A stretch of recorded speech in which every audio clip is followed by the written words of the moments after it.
بسم اللہ الرحمن الرحیم۔ السلام علیکم ورحمۃ اللہ وبرکاتہ۔ دوستو، آج ہم آپ کے سامنے ایک ایسے صحابی کا تذکرہ کریں گے کہ قبول اسلام سے پہلے مکہ میں ان سے زیادہ لاڈلا کوئی نہ تھا۔ ساری آسائشیں ان کو میسر تھیں۔ انہوں نے یہ ساری نعمتیں اللہ اور رسول کے لیے قربان کر دیں۔ یہ صحابی ہیں حضرت مصعب بن عمیر رضی اللہ عنہ۔ حضرت محمد عبدری اپنے والد سے نقل کرتے ہیں کہ حضرت مصعب بن عمیر رضی اللہ عنہ مکہ کے سب سے زیادہ خوبصورت نوجوان اور بھرپور جوانی والے انسان تھے، اور مکہ کے جوانوں میں ان کے سر کے بال سب سے زیادہ عمدہ تھے۔ ان کے والدین ان سے بہت محبت کرتے تھے۔ ان کی والدہ بہت زیادہ مالدار تھیں۔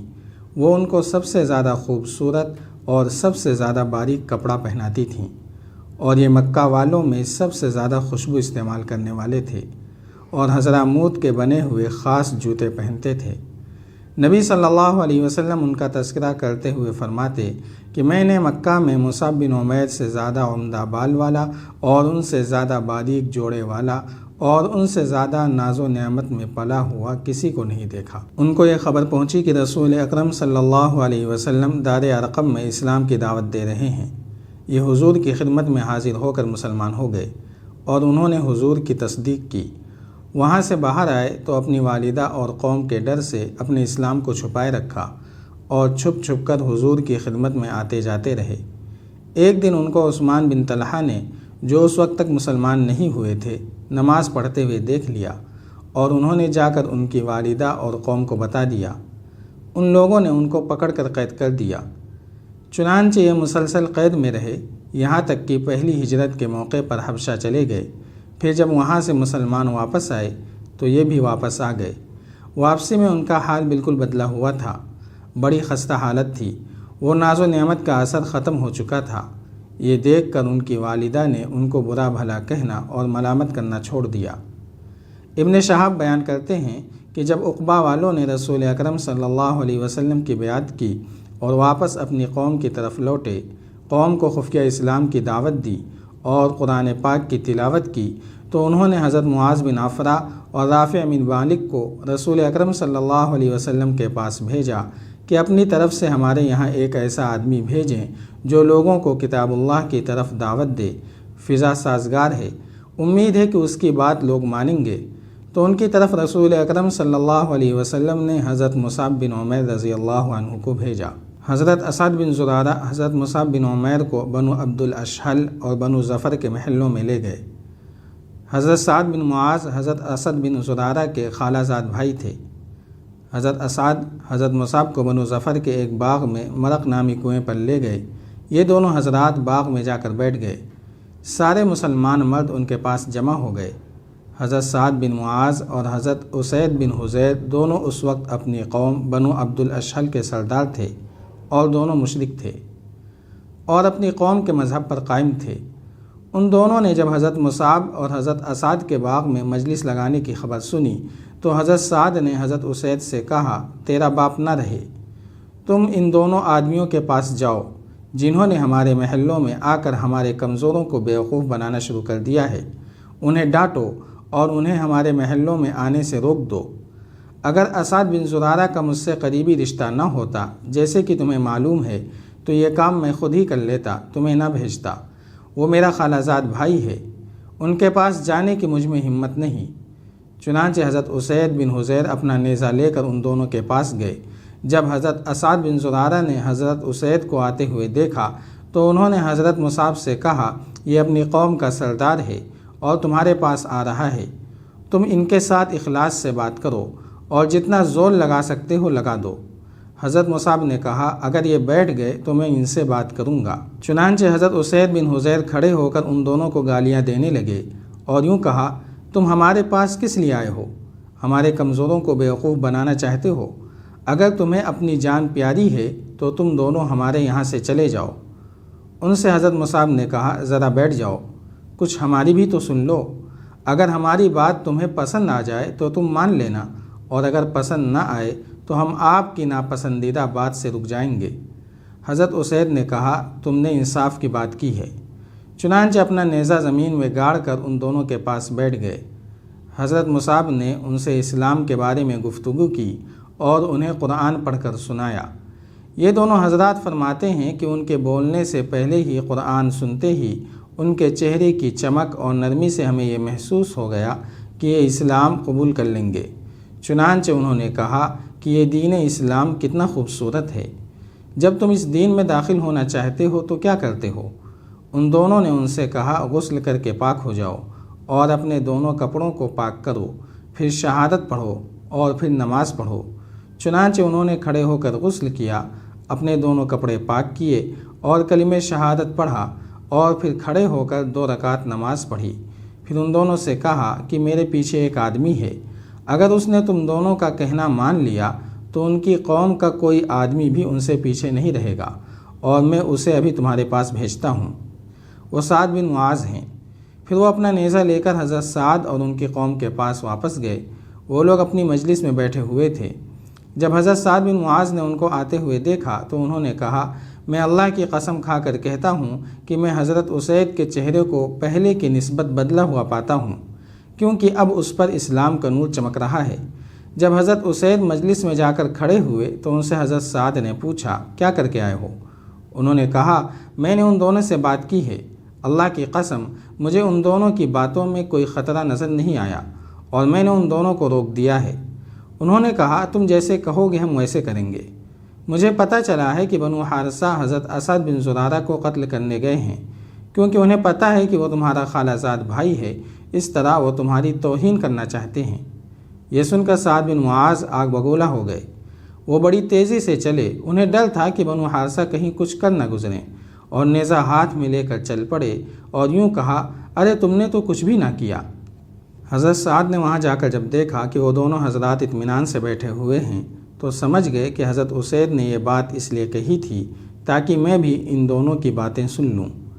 انہوں نے بھی کھڑے ہو کر ان دونوں کو گالیاں دینی شروع کیں، اور پھر حضرت اسد بن زرارہ کو کہا، اللہ کی قسم اے ابو امامہ، اگر میرے اور تمہارے درمیان رشتہ داری نہ ہوتی تو تم اس طرح کرنے کو سوچ بھی نہ سکتے۔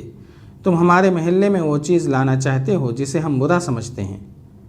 ان کو آتا ہوا دیکھ کر حضرت اسد نے حضرت مصعب سے کہہ دیا تھا کہ آپ کے پاس ایسا بڑا سردار آ رہا ہے جس کے پیچھے ایسی ماننے والی قوم ہے کہ اگر انہوں نے آپ کا کہنا مان لیا تو ان کی قوم میں 2 آدمی بھی آپ کا کہا ماننے سے پیچھے نہیں رہیں گے۔ حضرت مصعب نے حضرت سعد بن معاذ سے وہی بات کہی جو حضرت اسید سے کہی تھی۔ حضرت معاذ نے کہا، آپ نے انصاف کی بات کہی ہے، پھر نیزہ گاڑ کر بیٹھ گئے۔ حضرت مصعب نے ان پر اسلام پیش کیا اور انہیں قرآن پڑھ کر سنایا۔ موسیٰ بن عقبہ کا بیان ہے کہ انہوں نے سورہ زخرف کی شروع کی آیتیں سنائی تھیں۔ یہ دونوں حضرات بیان فرماتے ہیں کہ ان کے بولنے سے پہلے ہی قرآن سنتے ہی ان کے چہرے کی چمک اور نرمی سے ہمیں یہ محسوس ہو گیا کہ یہ اسلام قبول کر لیں گے۔ چنانچہ انہوں نے ان دونوں حضرات سے پوچھا کہ جب تم مسلمان ہو کر اس دین میں داخل ہوا کرتے ہو تو کیا کیا کرتے ہو؟ انہوں نے کہا، غسل کر کے پاک ہو جاؤ اور اپنے دونوں کپڑوں کو پاک کر لو، پھر کلمہ شہادت پڑھو، پھر 2 رکعت نماز پڑھو۔